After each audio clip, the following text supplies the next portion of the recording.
Okay, we discuss the topic uncertain agreements. Okay, an agreement is called an uncertain agreement when the meaning of that agreement is not certain or capable of being made certain. അതായത് ഇത്രേ ഉള്ളൂ, ഒരു agreement uncertain agreement ആണെന്ന് വിളിക്കണമെന്നുണ്ടെങ്കിൽ ആ ഒരു എഗ്രിമെന്റിൽ പറയുന്ന ടേംസും കാര്യങ്ങളും നമുക്ക് കൃത്യമല്ലെങ്കിൽ, ഓക്കെ, കൃത്യമല്ലാത്തൊരു എഗ്രിമെന്റിനെ നമുക്ക് സർട്ടൺ അൺസർട്ടൺ എഗ്രിമെന്റ് എന്ന് വിളിക്കാൻ പറ്റും. അല്ലെങ്കിൽ നമുക്ക് സർട്ടൺ ആക്കാൻ സാധിക്കുന്ന എഗ്രിമെന്റുകളെയും എന്തെന്ന് വിളിക്കാൻ പറ്റും? അൺസർട്ടൺ എഗ്രിമെന്റ്സ് എന്ന് പറയാം. അതായത് സർട്ടൺ അല്ലാത്ത എഗ്രിമെന്റുകളും and are capable of being made certain, നമുക്ക് അവയെ സർട്ടൺ ചെയ്യാൻ പറ്റുമെങ്കിൽ, അവയെ കൃത്യമാക്കാൻ പറ്റുമെങ്കിൽ നമുക്ക് അത്തരത്തിലുള്ള എഗ്രിമെന്റുകളെ അൺസർട്ടൺ എഗ്രിമെന്റ് എന്ന് പറയാൻ പറ്റും. ഓക്കെ, ഒരു എക്സാമ്പിൾ പറയാം. A agrees to sell to B 100 tons of oil. A ബിയോട് സമ്മതിക്കുകയാണ്, ഞാൻ നിനക്കൊരു 100 ടൺ ഓയിൽ വിൽക്കാമെന്ന് എ സമ്മതിക്കുകയാണ് ബിക്ക്. ഇവിടെ എഗ്രിമെന്റ് വോയിഡ് ആണ്. കാരണം ഓൺ ബിഹാഫ് ഓഫ് എന്താണ്, അൺസർട്ടൺ എഗ്രിമെന്റിന്റെ ഗ്രൗണ്ട്സിൽ ഈ എഗ്രിമെന്റ് എന്താണ്, വോയിഡ് ആണ്. കാരണം ഇവിടെ എന്ത് എണ്ണയാണെന്ന് പറഞ്ഞിട്ടില്ല, അവിടെ ഒരു സർട്ടണിറ്റി ഇല്ല, അല്ലെ, അവിടെ ഒരു കൃത്യതയില്ല. അപ്പം since there is no clarity in the agreement what kind of oil was intended, എത്തരത്തിലുള്ള ഒരു ഓയിലാണ് വിൽക്കാമെന്ന് അവിടെ പറഞ്ഞിട്ടില്ല. അതുകൊണ്ട് തന്നെ ആ ഒരു എഗ്രിമെന്റിൽ എന്തില്ല, ഒരു ക്ലാരിറ്റി ഇല്ല, ഇവിടെ ഒരു ക്ലിയർനെസ് ഇല്ല. അതുകൊണ്ട് തന്നെ അത്തരത്തിലുള്ള എഗ്രിമെന്റുകൾ എന്താണ്, വോയിഡ് ആണ്. ഇപ്പൊ അയാൾ പറയാണ്, ഞാനൊരു 100 ടൺ വെളിച്ചെണ്ണ വിൽക്കാമെന്ന് പറഞ്ഞിരുന്നെങ്കിൽ ആ എഗ്രിമെന്റ് വാലിഡ് ആണ്. കാരണം 100 ടൺ ആണെന്ന് പറയുന്നുണ്ട്, എത്ര എല്ലാ എണ്ണയാണെന്നും എന്തോരം അതിന്റെ ക്വാണ്ടിറ്റിയും പറയുന്നുണ്ട്, അതിന്റെ ടൈറ്റിലും പറയുന്നുണ്ട്. അപ്പൊ അത്തരത്തിലുള്ള എഗ്രിമെന്റുകൾ ഇല്ലാത്ത, അപ്പം എന്താണ്, ക്ലാരിറ്റി ഇല്ലാത്ത, ക്ലിയർനെസ് ഇല്ലാത്ത എഗ്രിമെന്റുകളെ എന്തെന്നാണ് പറയുന്നത്, അൺസർട്ടൺ എഗ്രിമെന്റ്സ് എന്നാണ് പറയുന്നത്. ഓക്കെ, അത്രേ ഉള്ളൂ അൺസർട്ടൺ എഗ്രിമെന്റ്സ് എന്ന് പറഞ്ഞു കഴിഞ്ഞാൽ. നിങ്ങൾ ജസ്റ്റ് അത്ര നോക്കിയാൽ മതി. എഗ്രിമെന്റ് സർട്ടൺ അല്ലാത്ത, അല്ലെങ്കിൽ capable of being made certain, നമുക്ക് സർട്ടൺ ആക്കാൻ സാധിക്കുന്ന എഗ്രിമെന്റുകളെയാണ് എന്തെന്ന് പറയുന്നത്. ഓക്കെ, അൺസർട്ടൺ എഗ്രിമെന്റ്സ് എന്ന് പറയുന്നത്. അത്രേ ഉള്ളൂ അൺസർട്ടൺ എഗ്രിമെന്റ്സ്. അതായത് its elements are not certain, അതിന്റെ എലമെന്റ്സുകൾ ഒന്നും തന്നെ സർട്ടൺ അല്ല.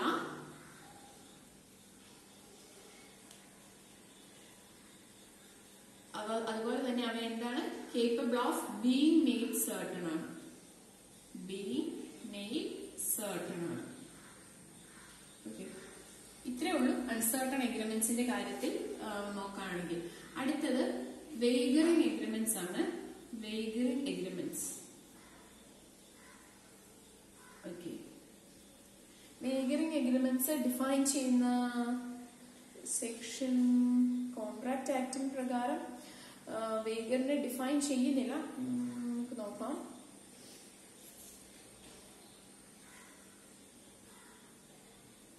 ഇല്ല, ഓക്കെ, നമുക്കപ്പം അത് പറഞ്ഞിട്ട് നോക്കാം. Okay, Indian contract act does not define a wager. Wager എന്ന് പറയുന്ന ആ ഒരു ഇതിനെ ഇന്ത്യൻ കോൺട്രാക്ട് ആക്ട് ഡിഫൈൻ ചെയ്യുന്നില്ല. ഓക്കെ, അതായത് പ്രത്യേകിച്ച് അതിനൊരു ഡെഫിനിഷൻ ഇന്ത്യൻ കരാർ നിയമം കൊടുക്കുന്നില്ല.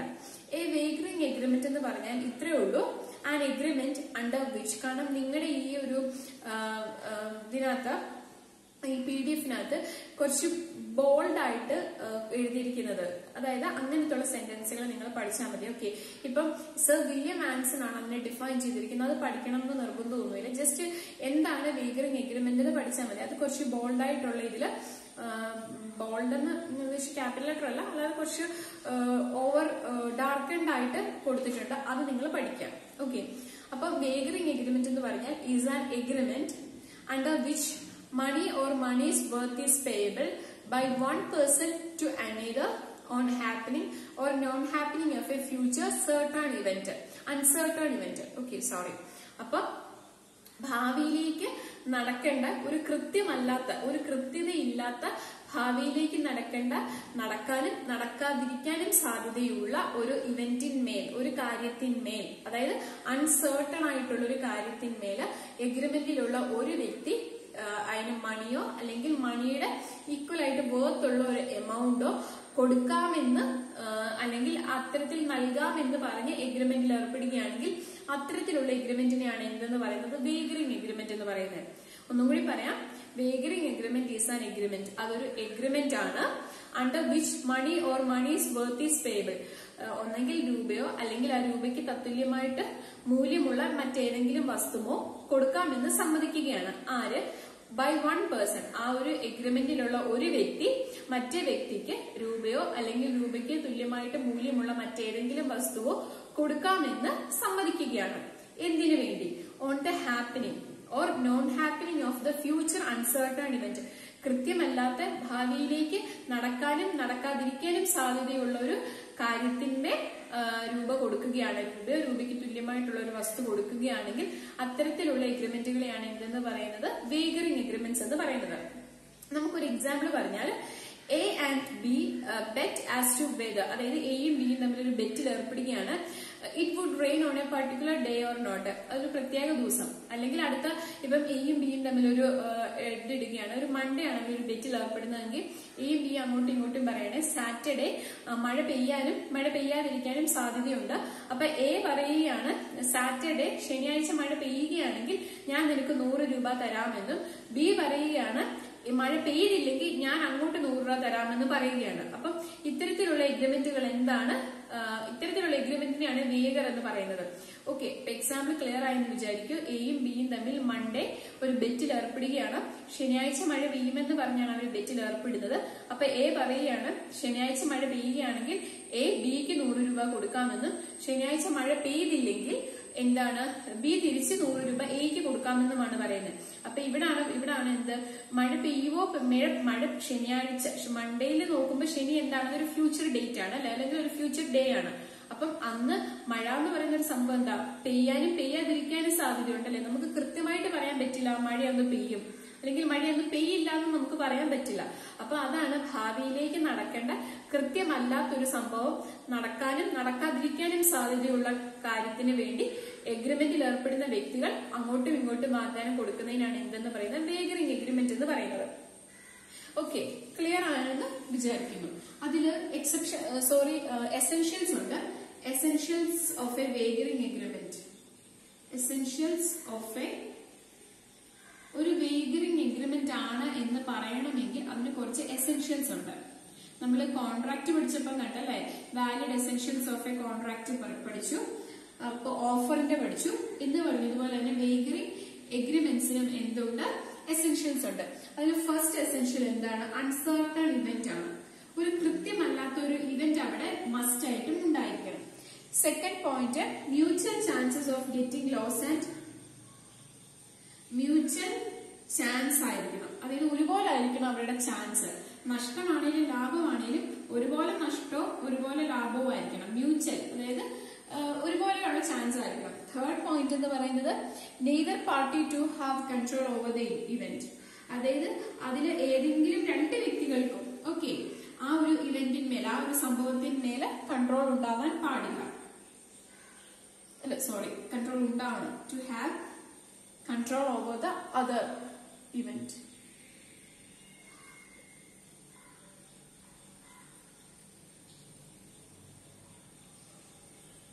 Have to control over the event. ആ ഇവന്റിന്മേൽ രണ്ട് വ്യക്തികൾക്ക് കൺട്രോൾ ഉണ്ടാവണം. Neither party to have control over the event. ആ ഇൻട്രസ്റ്റിന്മേൽ മറ്റൊരു തരത്തിലുള്ള താല്പര്യം ഉണ്ടാവാൻ പാടില്ല. No other interest in the event. ആ ഇവന്റിന്മേൽ വേറെ തരത്തിലുള്ള ഒരു താല്പര്യം ആ ഇവന്റിന്മേൽ ഉണ്ടാവാൻ പാടില്ല. Fifth point, promise to pay money or money's worth. Promise to pay, അവിടെ വാഗ്ദാനം കൊടുക്കുവാണ് രൂപയോ അല്ലെങ്കിൽ രൂപയ്ക്ക് തുല്യമായി മൂല്യമുള്ള വേറെ എന്തെങ്കിലും സാധനമോ. അതായത് 500 രൂപ കൊടുക്കാന്ന് പറയുന്നു, അല്ലെങ്കിൽ 500 രൂപയ്ക്ക് തുല്യമായിട്ടുള്ള വേറെ ഏതെങ്കിലും വസ്തു. അതാണ് promise to pay money or money's worth. ഇനി നമുക്ക് ഫസ്റ്റ് തൊട്ടൊന്ന് നോക്കാം. അൺസർട്ടൈൻ ഇവന്റ്, അതായത് അതൊരു വേഗേർഡ് എഗ്രിമെന്റ് ആണ് അല്ലെങ്കിൽ ഒരു വേഗറിംഗ് എഗ്രിമെന്റ് ആണ് എന്ന് പറയണമെങ്കിൽ അവിടെ മസ്റ്റ് ആയിട്ടും ഒരു അൺസർട്ടൈൻ ഇവന്റ് ഉണ്ടായിരിക്കണം, കൃത്യമല്ലാത്ത ഒരു ഇവന്റ് ഉണ്ടായിരിക്കണം. The first thing essential to a wager is that performance of the bargain must depend upon the determination of an uncertain event. കൃത്യമല്ലാത്തൊരു ഇവന്റിനെ സംബന്ധിക്കുന്ന രീതിയിലായിരിക്കണം അവരുടെ ആ ഒരു എഗ്രിമെന്റ് തന്നെ ഉണ്ടാവേണ്ടത്. An event may be uncertain either because ഒരു ഇവന്റിനെ uncertain കൃത്യമല്ല എന്ന് പറയണമെങ്കിൽ അത് ഇതുവരെ നടന്നിട്ടില്ല, it to take place, അതായത് ഇതുവരെ അത് സംഭവിച്ചിട്ടില്ല, അല്ലെങ്കിൽ അത് ഓൾറെഡി സംഭവിച്ചു പക്ഷെ അതിന്റെ റിസൾട്ട് എന്താന്ന് ഈ പാർട്ടീസ് അറിഞ്ഞിട്ടില്ല. അങ്ങനെയാണെങ്കിൽ അത്തരത്തിലുള്ള ഒരു ഇവന്റിനെ നമുക്ക് എന്തെന്ന് പറയാം? Uncertain event. അതായത് ആ ഇവന്റ് ഇതുവരെ നടന്നിട്ടില്ലെങ്കിൽ, ഒരു ഇവന്റ് ഇതുവരെ നടന്നിട്ടില്ലെങ്കിൽ നമുക്ക് പറയാൻ പറ്റില്ല അത് കൃത്യമായിട്ട് എന്ത് ഇവന്റ് ആണെന്ന് നമുക്ക് പറയാൻ പറ്റില്ല. അതുപോലെ തന്നെ ആ ഇവന്റ് നടന്നു കഴിഞ്ഞു പക്ഷെ അതിന്റെ റിസൾട്ട് എന്തായിരുന്നു എന്ന് പാർട്ടീസ് അറിഞ്ഞിട്ടില്ലെങ്കിലും എന്താണ് അൺസർട്ടൺ ഇവന്റ് എന്ന് പറയാം. സെക്കൻഡ് പോയിന്റ് എന്ന് പറയുന്നത് mutual chances of gain or loss ആണ്.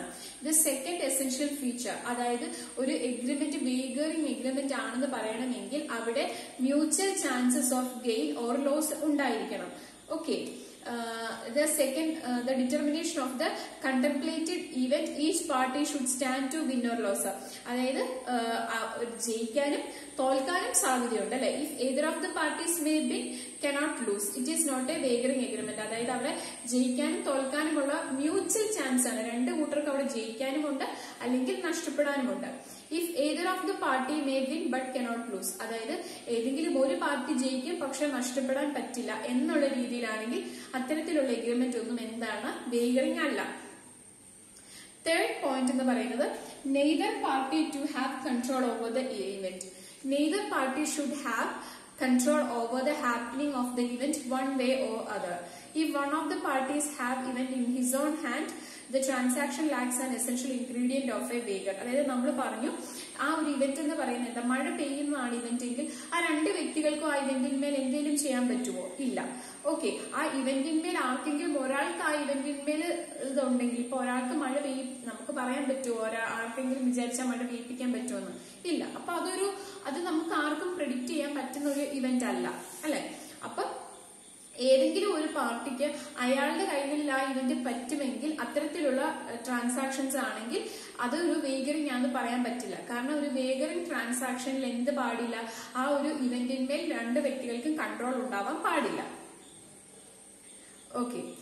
No other interest in the event. അതിനകത്ത് അവർക്ക് കിട്ടുന്ന ആ ഒരു ബെറ്റ് ഇപ്പൊ വെച്ച് കഴിഞ്ഞാൽ 100 രൂപ കിട്ടുന്നു എന്നുള്ളതല്ലാതെ ആ ഒരു ഇവന്റ് സംഭവിക്കുന്നത് കൊണ്ട് പ്രത്യേകിച്ച് വ്യക്തിപരമായിട്ട് എന്തെങ്കിലും താല്പര്യം ഉണ്ടാവാൻ പാടില്ല. ഇപ്പൊ ഒരു മഴ പെയ്യുന്നതാണ് ഇവന്റ് എങ്കിൽ ആ മഴ പെയ്തത് കൊണ്ട് പ്രത്യേകിച്ച് എന്തെങ്കിലും ബെനിഫിറ്റ് ഇല്ല അല്ലെ.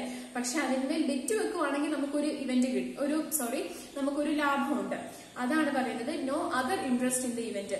ആ ഒരു ബെറ്റ് വെക്കുന്നതെന്നുള്ള ഒരു താല്പര്യമല്ലാതെ വേറൊന്നും ആ ഇവന്റിന്മേൽ ഉണ്ടാവാൻ പാടില്ല. പിന്നെ ലാസ്റ്റ്ലി ടു കോൺസ്റ്റിറ്റ്യൂട്ട് വേഗർ. ഒരു എഗ്രിമെന്റ് വേഗർ ആണെന്ന് പറയണമെങ്കിൽ ഇത് promisee should be to pay money or money's worth only. ആ ഒരു പ്രോമിസിനകത്ത് എന്തുണ്ടായിരിക്കണം? അവിടെ ഒരു പൈസ കൊടുക്കുകയോ അല്ലെങ്കിൽ ആ രൂപയ്ക്ക് മൂല്യമായിട്ടുള്ള മറ്റേതെങ്കിലും വസ്തു കൊടുക്കുകയോ ചെയ്തെങ്കിൽ മാത്രമേ അതൊരു വേഗറായിട്ടുള്ള എഗ്രിമെന്റ് ആണെന്ന് പറയാൻ പറ്റുള്ളൂ. Okay. Then effects of wagering agreement. Wagering എഗ്രിമെന്റിന്റെ ഇഫക്ട്സ് എന്ന് പറയുന്നത് an agreement by the way of wager, അതായത് വേഗറിന്റെ രീതിയിലുള്ള എഗ്രിമെന്റ് ആണെങ്കിൽ അത്തരത്തിലുള്ള എഗ്രിമെന്റുകൾ എന്താണ്? വോയിഡ് ആണ്. ഓക്കെ.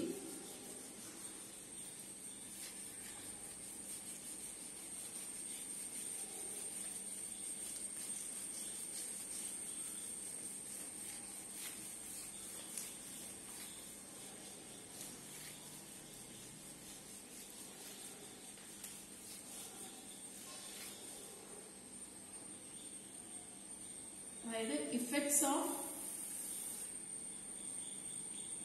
വേഗറിംഗ് എഗ്രിമെന്റ്സിന്റെ ഇഫക്ട്സ്.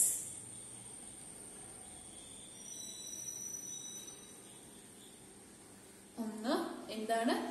എഗ്രിമെന്റ്സ്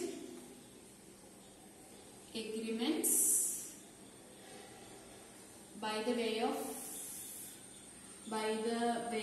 of വേഗർ ആണെങ്കിൽ ഓക്കെ വേഗർ ആണെങ്കിൽ അവ എന്താണ്? വോയിഡ് ആണ്, അസാധുവാണ്. ഓക്കെ, അതാണ് അതിന്റെ ഇത് ഡീൽ ചെയ്യുന്ന സെക്ഷൻ എന്ന് പറയുന്നത് സെക്ഷൻ 30 ആണ് ഇതിന്റെ ഇഫക്ട്സ് പറയുന്നത്. Okay, section 30. Section 30 provides that agreement by the way of waiver are void.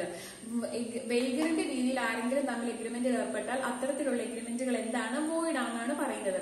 അപ്പം അതുപോലെ തന്നെ ഇപ്പൊ ആ ഒരു എഗ്രിമെന്റിൽ ഏർപ്പെട്ടു, ആരെങ്കിലും അങ്ങോട്ടും ഇങ്ങോട്ടും, നമ്മൾ ആ എക്സാമ്പിളിന്റെ കേസിൽ പറഞ്ഞല്ലോ മഴ പെയ്യാൻ സാധ്യതയുണ്ട്, അപ്പൊ അതിന്മേൽ ബെറ്റ് വെച്ചു. അപ്പൊ ഫോർ എക്സാമ്പിൾ നമ്മളങ്ങ് വിചാരിക്കുന്നു അന്ന് ശനിയാഴ്ച മഴ പെയ്തു എന്ന് വിചാരിക്കട്ടെ. അപ്പം എക്ക് എന്ത് കിട്ടും? എ പറഞ്ഞു മഴ പെയ്യുവാണെങ്കിൽ ഞാൻ നിനക്ക് 100 രൂപ തരാം എന്നാണ് പറഞ്ഞല്ലേ. അപ്പം എ എന്ത് ചെയ്തു? എ മഴ പെയ്തു എന്ന് പറഞ്ഞിട്ട് എന്ത് ചെയ്തു? പൈസ കൊടുത്തു. ബി എന്നെ എടുത്ത 100 രൂപ എക്ക് കൊടുത്തു. പക്ഷെ പിന്നീട് ഒരു ഇത് വന്നപ്പോഴത്തേക്കും ബി പറയുവാണ്, ഞാൻ അന്ന് അങ്ങനെ ഒരു വാക്കൊന്നും പറഞ്ഞിട്ടില്ലായിരുന്നു, നീ ചുമ്മാ പറയുന്ന, എനിക്ക് എന്റെ രൂപ തിരിച്ചു തരണം എന്ന് പറഞ്ഞു. അപ്പൊ എ പറഞ്ഞില്ല, ഞാൻ നിനക്ക് രൂപയൊന്നും തിരിച്ചു തരത്തില്ല, കാരണം നമ്മളിങ്ങനെ പറഞ്ഞു എന്ന് പറയാൻ ഒരിക്കലും പറ്റില്ല. കാരണം ബിക്ക് ഒരിക്കലും അതിനൊരു കേസ് കൊടുക്കാനോ കാര്യങ്ങളോ ഒന്നും തന്നെ എന്റെ 100 രൂപ തിരിച്ചു തരണം അല്ലെങ്കിൽ എന്റെ 100 രൂപയ്ക്ക് വേണ്ടി കേസ് കൊടുക്കാനോ കാര്യങ്ങളോ ഒന്നും സാധിക്കില്ല. കാരണം ഈ വേഗറിംഗ് എഗ്രിമെന്റ് എന്ന് പറയുന്നത് എന്താണ്? വോയിഡ് ആണ്. അപ്പം not to file a suit against the accused against ആയിട്ട് നമുക്ക് സ്യൂട്ടോ കാര്യങ്ങളോ ഒന്നും തന്നെ ഫയൽ ചെയ്യാനും പറ്റില്ല. ഓക്കെ, അത്രേ ഉള്ളൂ. നിങ്ങൾ പിന്നെ ജസ്റ്റ് അതൊക്കെ ഒന്ന് വായിച്ച് നോക്കിക്കോളുക.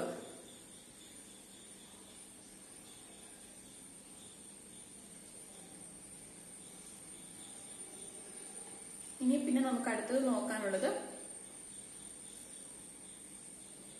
ഈ ലോട്ടറി ടിക്കറ്റിന്റെ കേസിൽ, അതായത് നമ്മുടെ ഇവിടെ ലോട്ടറി ടിക്കറ്റ് മേടിക്കുക എന്ന് പറയുന്നതൊന്നും ഒരു ഒഫൻസ് അല്ല. അപ്പം അതെന്ന് പറഞ്ഞു കഴിഞ്ഞാല് ഈ section 294(a) of the Indian penal code ഈ same that promoters of lotteries, അതായത് ഒരു ലോട്ടറി മേടിക്കുന്നത് നമ്മുടെ നാട്ടിലെ തെറ്റല്ല, അത് പ്രൊമോട്ട് ചെയ്യുകയും ചെയ്യുന്നുണ്ട് അല്ലെ. അപ്പം ഈ ലോട്ടറി ടിക്കറ്റ് മേടിക്കുന്നത് ഒരു വേഗറിംഗ് ആയിട്ട് പരിഗണിക്കില്ല. ഓക്കെ, അത്രേ ഉള്ളൂ. ജസ്റ്റ് അത് നിങ്ങൾ ജസ്റ്റ് ഒന്ന് നോക്കിയാൽ മാത്രം മതി. ഇനി എക്സെപ്ഷൻസ് ടു വേഗറിംഗ് എഗ്രിമെന്റ് ആണ്, അതായത് അവിടെ ഒരു ഇടപാട് നടന്നു പക്ഷെ അത് വേഗറിംഗ് അല്ല എന്ന് പറയണമെങ്കിൽ വേഗറിംഗ് എഗ്രിമെന്റിന് ഉള്ള എക്സെപ്ഷൻസ് ആണ് നമ്മൾ നോക്കുന്നത്. ഓക്കെ, എക്സെപ്ഷൻസ്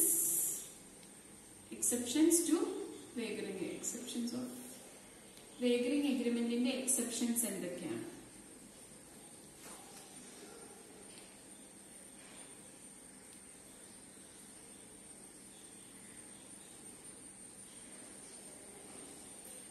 ഓക്കെ, അതായത് transactions for the sale and purchase of stocks and shares, അതായത്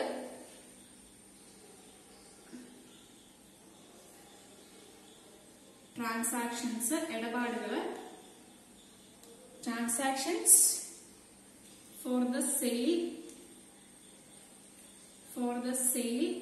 and purchase of stocks and shares, goods and service എന്നുള്ള രീതിയിലും സ്റ്റോക്സ് ആൻഡ് ഷെയർസ്. ഓക്കെ, അത് ഫസ്റ്റ് പോയിന്റ് ഇതാണ്. Transactions for the sale and purchase of the stock and shares or for the sale and delivery of goods, അതായത് ഒന്നെങ്കിൽ സ്റ്റോക്കുകളും ഷെയറുകളും വാങ്ങുക, വിൽക്കുക, ഇല്ലെങ്കിൽ goods മറ്റും ഡെലിവറി ചെയ്യുക, അല്ലെങ്കിൽ ഗുഡ്സിനെ ഡെലിവറി ചെയ്യുക, അല്ലെങ്കിൽ അവ വിൽക്കുക തുടങ്ങിയവയെല്ലാം തന്നെ എന്താണ്? വേഗറിംഗ് ആവുകയില്ല. Okay, where the intention is only to settle in prices, the transaction is void. അതായത് ആ ഒരു ട്രാൻസാക്ഷൻ രൂപയുടെ അടിസ്ഥാനത്തിൽ, വിലയുടെ പ്രൈസിന്റെ അടിസ്ഥാനത്തിൽ അവയെ സെറ്റിൽ ചെയ്യുകയാണെങ്കിൽ മാത്രമേ എന്തുള്ളൂ? അത്തരത്തിലുള്ള ട്രാൻസാക്ഷൻ വേഗർ ആകുകയുള്ളൂ, അവ വോയിഡ് ആവത്തുള്ളൂ. ഇവിടെ ഇപ്പൊ എന്തുവാണ്? ഒരു ഒരു സ്റ്റോക്ക് മേടിക്കുകയാണെങ്കിൽ നമ്മൾ മേടിച്ചു, അതിന്റെ പൈസ കൊടുത്തു, അത് അവിടെ തീർന്നു. അല്ലാതെ നമ്മൾ ഇതിനു വേണ്ടി പൈസ തരാമെന്ന് പറയുകയല്ല ചെയ്യുന്നത് അല്ലെ. ഞാൻ ആ സ്റ്റോക്ക് മേടിക്കുവാണെങ്കിൽ പൈസ തരാമെന്നോ, അല്ലെങ്കിൽ ആ ഒരു നീ അവിടെ ഗുഡ്സ് കൊണ്ട് കൊടുക്കുകയാണെങ്കിൽ അതൊരു അൺസർട്ടൺ ഇവന്റ് ഒന്നും അല്ല അല്ലെ. അപ്പൊ അതുകൊണ്ട് തന്നെ ഈ സെയിലും, അതായത് സെയിലെ പർച്ചേസ് തുടങ്ങിയവയൊക്കെ എല്ലാം എന്ത് തന്നെയാണ്? വാലിഡ് ആണ്. അവയൊന്നും വേഗർ എഗ്രിമെന്റ്സിന്റെ കീഴിൽ വരുന്നതല്ല. പിന്നെ അടുത്തത് എന്താണ്? Prize competition. Okay, prize competitions. price competitions.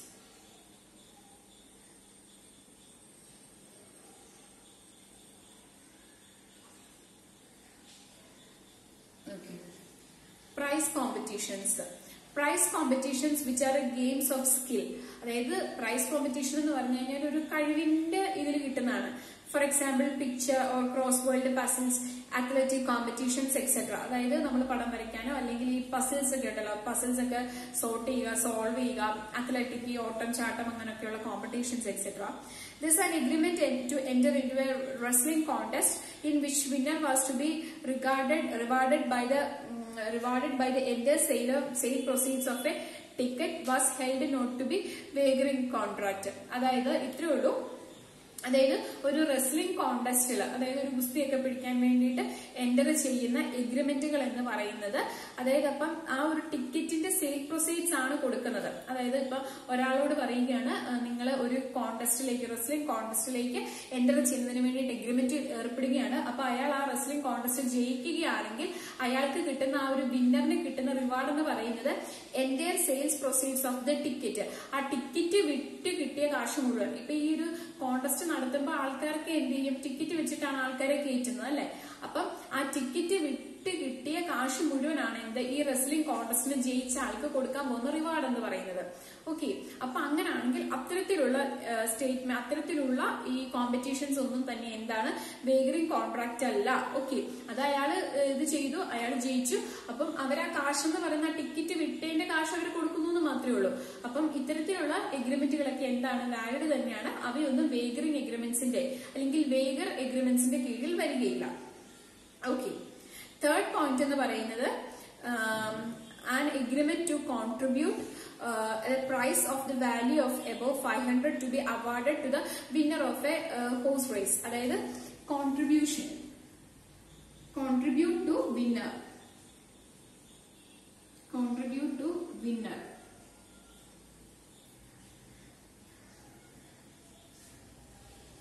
Contribute to winner. Okay.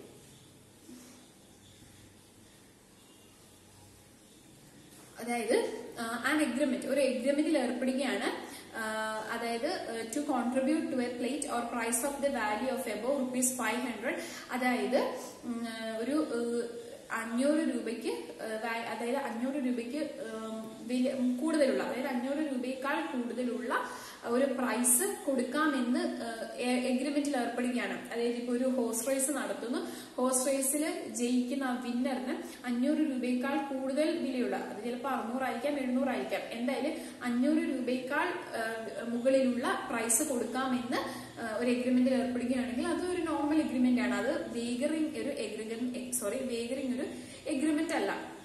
Okay, an agreement to contribute to a plate or price of the value above 500 to be awarded to the winner of a horse race. അതായത് ഒരു horse raise വിന്നറായിട്ട് വരുന്ന അയാൾക്ക് 500 രൂപയ്ക്ക് മുകളിൽ value ഉള്ള എന്തെങ്കിലും gift price കൊടുക്കാം. Value, അതായത് ആ ഒരു പ്രൈസിന്റെ വാല്യൂ എന്ന് പറയുന്നത് എത്രയായിരിക്കും, 500 രൂപയ്ക്ക് മുകളിൽ എന്ന് പറയുന്നത് നോർമൽ എഗ്രിമെന്റ് ആണ്. അതൊരു വേഗറിംഗ് എഗ്രിമെന്റിന്റെ കീഴിൽ വരികയില്ല. ഓക്കെ, ദെൻ അടുത്തതെന്ന് പറയുന്നത് കോൺട്രാക്ട്സ് ഓഫ് ഇൻഷുറൻസ് ആണ്. Contracts of insurance.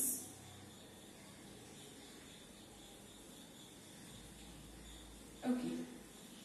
നമുക്കൊരു ഡൗട്ട് വരാം അല്ലെ, ഈ ഇൻഷുറൻസ് കോൺട്രാക്ട്സ് ഒക്കെ വേഗറിംഗ് കോൺട്രാക്ട്സ് ആണോ എന്ന്. കാരണം ഇൻഷുറൻസിനകത്ത് എന്താണ് പറയുന്നത്, ഭാവിയിൽ ഈ പോളിസി എടുത്ത ആള് മരിക്കുവാണെങ്കിൽ, അല്ലെങ്കിൽ അയാൾ ആക്സിഡന്റ് എടുത്ത് മരിക്കുവാണെങ്കിൽ ഇത്ര ലക്ഷം രൂപ അയാളുടെ ലീനിയർ ഹെയറിന് അല്ലെങ്കിൽ അയാളുടെ നോമിനിക്ക് കിട്ടുമെന്നൊക്കെ പറഞ്ഞാണ് നമ്മൾ പോളിസി എടുക്കുന്നത് അല്ലെ. അപ്പം അത്തരത്തിലുള്ള ഈ ഇൻഷുറൻസ് പോളിസികളെല്ലാം തന്നെ വേഗറിംഗ് കോൺട്രാക്ട് ആണോ എന്ന് നമുക്കൊരു ഡൗട്ട് വരും. പക്ഷേ അല്ല. Okay, contract of insurance, insurance കരാറുകളൊന്നും തന്നെ എന്തല്ല, വേഗറിംഗ് എഗ്രിമെന്റ്സ് അല്ല. കാരണം ഈവൻ ദോ അത് അവിടെ അല്ല എന്ന് പറയുന്നത് എന്തുകൊണ്ടാണ്, payment of money by the insurer may depend upon a future uncertain events. അതായത് നമ്മൾ തന്നെ പറഞ്ഞു, ഭാവിയിലുള്ള ഒരിക്കലും നമുക്ക് പ്രിഡിക്റ്റ് ചെയ്യാൻ പറ്റാത്ത ഇവന്റ്സ് സംഭവിച്ചെങ്കിലാണ് ഈ അതായത് പോളിസിയുടെ ഒക്കെ ഇൻഷുറർ പൈസ കൊടുക്കുകയുള്ളൂ അല്ലെ. കാരണം ഭാവിയിൽ ഒരു ആക്സിഡന്റ് ഉണ്ടായി, നമ്മളിപ്പോ LIC ഫോർ എക്സാമ്പിൾ നമ്മളിപ്പോ LICയുടെ തന്നെ ഒരു പോളിസി എടുത്തെങ്കിൽ എങ്ങനെയാണ്, നമുക്ക് ആ പോളിസി നമ്മൾ എടുത്തു കഴിഞ്ഞ് ചിലപ്പോൾ ഒരു 2-3 മന്ത്സിന് ചിലപ്പോൾ നമ്മൾ മന്ത്ലി അടയ്ക്കേണ്ടതായിരിക്കും ഇവിടുത്തെ പ്രീമിയം. അപ്പോൾ നമ്മൾ ആ പ്രീമിയംസ് എല്ലാം കാര്യങ്ങളും നമ്മൾ മന്ത്ലി അടച്ചുകൊണ്ടിരിക്കുമ്പോൾ ചിലപ്പോൾ ഒരു 3 മാസം അടച്ചുകൊണ്ടിരിക്കുമായിരുന്നു. അപ്പം അപ്പോഴാണ് ഒരു ആക്സിഡന്റ് ഉണ്ടായത്. നമ്മളിപ്പം എടുത്തപ്പോൾ നമ്മൾ അറിഞ്ഞില്ലല്ലോ അല്ലെ, ആക്സിഡന്റ് ഉണ്ടാവുമെന്ന് പറഞ്ഞിട്ട് തന്നെയാണ് നമ്മൾ ഇത് എടുക്കുന്നത്. ആക്സിഡന്റ് ക്ലെയിമിന് വേണ്ടിയിട്ടാണ് നമ്മൾ ഇത് എടുക്കുന്നത്. അപ്പൊ ഒരു ആക്സിഡന്റ് ഉണ്ടായി, അയാൾ മരിച്ചു പോവുകയാണെന്ന് കരുതുക. അങ്ങനെയാണെങ്കിൽ എന്ത് ചെയ്യും, അയാൾ ആരെയാണോ നോമിനി വെച്ചിരിക്കുന്നത് അപ്പൊ അയാളുടെ ഡബിൾ ഒക്കെ ആയിരിക്കും എമൗണ്ട്. അത് ഒരു പോളിസി ഒരു പ്ലാൻ ഒക്കെ അനുസരിച്ചിരിക്കും. ഓക്കെ, അപ്പൊ ഭാവിയിലേക്ക് നമുക്ക് അയാളിപ്പോ മരിക്കാതിരിക്കാനും സാധ്യതയുണ്ടായിരുന്നല്ലേ. അപ്പൊ ഒരിക്കലും ഭാവിയിലുള്ള നടക്കാനും ഇല്ലാത്ത സാധ്യതയ്ക്ക് വേണ്ടിയിട്ടാണ് നമ്മൾ പോളിസി എടുക്കുന്നത്. അത് തന്നെയാണല്ലോ വേഗറിംഗ് എഗ്രിമെന്റ്സിൽ പറയുന്നതെന്നാണ് എല്ലാവർക്കും ഒരു ഡൗട്ട് വരിക. പക്ഷേ ഇൻഷുറൻസ് കോൺട്രാക്ട്സ് എന്ന് പറയുന്നത് എന്തല്ല, വേഗറിംഗ് കോൺട്രാക്റ്റുകളല്ല. ഓക്കെ, അത്രേ ഉള്ളൂ. നിങ്ങൾ അത്ര ഡീറ്റെയിലേക്കൊന്നും പോകണ്ട. എഗ്രിമെന്റ്സ് അടുത്തതെന്ന് പറഞ്ഞാല് agreements to do impossible acts ആണ്. അപ്പം ഇത്രയേ ഉള്ളൂ. ഇമ്പോസിബിൾ ആക്ട്സ് എന്ന് പറഞ്ഞു കഴിഞ്ഞാല് ഞാൻ പറഞ്ഞായിരുന്നു, അതായത് ഒരിക്കലും നടക്കാൻ സാധ്യതയില്ലാത്ത പ്രവൃത്തികൾക്ക് വേണ്ടി എഗ്രിമെന്റിൽ ഏർപ്പെടുക. ഇമ്പോസിബിൾ ആയിട്ടുള്ള, പോസിബിൾ അല്ലാത്ത, സാധ്യമല്ലാത്ത പ്രവൃത്തികൾക്ക് വേണ്ടിയിട്ട് എഗ്രിമെന്റിൽ ഏർപ്പെടുകയാണെങ്കിൽ അത്തരത്തിലുള്ള എഗ്രിമെന്റുകൾ എന്താണ്,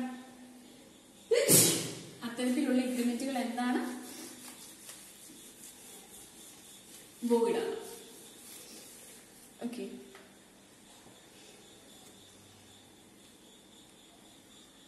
agreements to do impossible act. Agreements to do impossible acts. Okay, അത് ഡീൽ ചെയ്യുന്ന സെക്ഷൻ ഏതാണ്?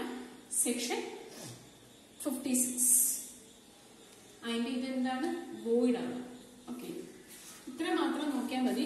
ഇമ്പോസിബിൾ ആയിട്ടുള്ള ആക്ട്, അതായത് ഒരിക്കലും പോസിബിൾ അല്ലാത്ത ആക്ട് ചെയ്യുന്നതിന് വേണ്ടി എഗ്രിമെന്റിൽ ഏർപ്പെടുകയാണെങ്കിൽ അത്തരത്തിലുള്ള എഗ്രിമെന്റുകളെല്ലാം തന്നെ എന്താണ്? വോയിഡ് ആണ്. അവ ഡീൽ ചെയ്തിരിക്കുന്ന സെക്ഷൻ ഏതാണ്? സെക്ഷൻ 56 ആണ്.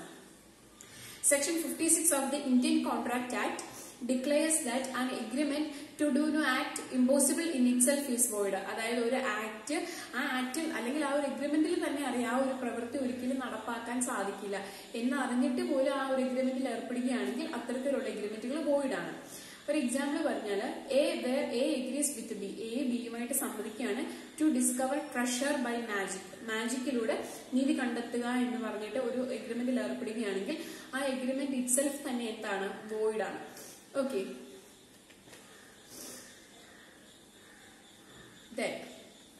അടുത്ത ഒരു പോയിന്റ് എന്ന് പറയുന്നത് റെസ്റ്റിറ്റ്യൂഷൻ ആണ്. ഓക്കെ, റെസ്റ്റിറ്റ്യൂഷൻ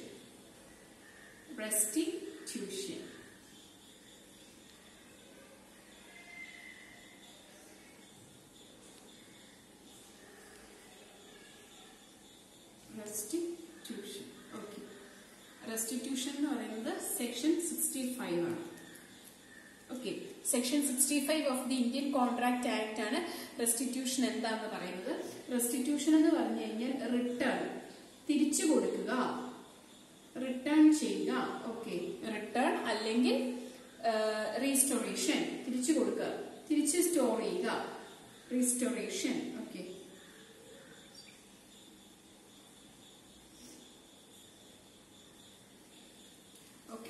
റിട്ടേൺ അല്ലെങ്കിൽ റീസ്റ്റോറേഷൻ ആണ്. When an agreement or contract becomes void, ഒരു എഗ്രിമെന്റ് അല്ലെങ്കിൽ ഒരു കരാറുകൾ അസാധുവായി പോകുമ്പോൾ ആ ഒരു കോൺട്രാക്റ്റിന്മേൽ ആരെങ്കിലും എന്തെങ്കിലും രീതിയിലുള്ള ബെനിഫിറ്റ് റിസീവ് ചെയ്തിട്ടുണ്ട്. ആദ്യം ആ കോൺട്രാക്റ്റിൽ അവർ ഏർപ്പെട്ടിട്ട് എന്തെങ്കിലും ബെനിഫിറ്റ് റിസീവ് ചെയ്തായിരുന്നു, ഏതെങ്കിലും നേട്ടം കിട്ടിയായിരുന്നു. കിട്ടിയതിനു ശേഷമാണ് ആ കോൺട്രാക്ട് അല്ലെങ്കിൽ ആ എഗ്രിമെന്റ് പറ്റത്തില്ല, ആ ഒരു കോൺട്രാക്ട് അസാധുവായി മാറിയതെങ്കിൽ ആ ബെനിഫിറ്റ് കിട്ടിയ ആൾ എന്ത് ചെയ്തിരിക്കണം? അത് ആരിൽ നിന്നാണോ മേടിച്ച് ആ വ്യക്തിക്ക് അയാൾ അത് തിരിച്ചു കൊടുക്കണം. കാരണം കോൺട്രാക്ട് അസാധുവായി മാറിയല്ലോ. അപ്പൊ അയാൾ ഏതെങ്കിലും തരത്തിലുള്ള ബെനിഫിറ്റ് കിട്ടിയിട്ടുണ്ടെങ്കിൽ, ഗെയിൻ ചെയ്തിട്ടുണ്ടെങ്കിൽ ആ ബെനിഫിറ്റ് എന്ത് ചെയ്തിരിക്കണം? റിട്ടേൺ ചെയ്തിരിക്കണം, ഇല്ലെങ്കിൽ അയാളെ അത് തിരിച്ചേൽപ്പിച്ചിരിക്കണം. അതിനാണ് എന്തെന്ന് പറയുന്നത്? റെസ്റ്റിറ്റ്യൂഷൻ എന്ന് പറയുന്നത്. ഓക്കെ, ഒരു എക്സാമ്പിളും കൂടി പറയാം. എ പേസ് ബി, എ ഒരു എ ബിക്ക് 1000 രൂപ കൊടുക്കുന്നു. A pays B ₹1000 in consideration of B's promising to marry C who is A's daughter. അതായത് എ ബിക്ക് 1000 രൂപ കൊടുക്കുന്നു. എന്തിനാണ്? ബി പറഞ്ഞു സീനെ കല്യാണം കഴിച്ചോളാം എന്നുള്ള ബിയുടെ വാഗ്ദാനത്തിന്മേലാണ് എ കൊടുക്കുന്നത്. എത്ര? 1000 രൂപ. ഈ എയുടെ മകളാണ് ആര്? സി. അപ്പം എയുടെ മകളായിട്ടുള്ള സിയെ ബി കല്യാണം കഴിക്കുന്നതിന് വേണ്ടിയിട്ട് എ എന്ത് ചെയ്യുന്നു? 1000 രൂപ ബിക്ക് കൊടുക്കുന്നു. C is dead at the time of promise. അപ്പൊ എന്ത് ചെയ്തു? സി ആ പ്രോമിസിന്റെ സമയത്ത് എന്ത് ചെയ്തു? സി മരിച്ചുപോയി. ഇത് എഗ്രിമെന്റ് ഈസ് വോയിഡ്. അപ്പോൾ എന്ത് സംഭവിച്ചു? അവിടെ എഗ്രിമെന്റ് അസാധുവായി മാറി. അപ്പം സീനെ കല്യാണം കഴിക്കാൻ വേണ്ടിയിട്ടാണ് എ എന്ത് ചെയ്തത്? ബിക്ക് 1000 രൂപ കൊടുത്തത്. സി മരിച്ചപ്പോൾ തന്നെ അവിടെ എന്ത് സംഭവിച്ചു? ആ ഒരു കോൺട്രാക്ട് എന്തായി മാറി? ആ ഒരു എഗ്രിമെന്റ് തന്നെ അസാധുവായിട്ട് മാറി. അപ്പോൾ ബി എന്നാ എടുക്കണം? തിരിച്ച് ആ 1000 രൂപ എക്ക് റിട്ടേൺ ചെയ്യണം. എനെ തിരിച്ചത് ഏൽപ്പിക്കണം. അതാണ് എന്ത്? റെസ്റ്റിറ്റ്യൂഷൻ എന്ന് പറയുന്നത്. ഓക്കെ, ഇത്രേ ഉള്ളൂ. ഇനി നമുക്ക് അടുത്ത പോയിന്റ് അടുത്ത ക്ലാസ്സിൽ ഡിസ്കസ് ചെയ്യാം. Thank you.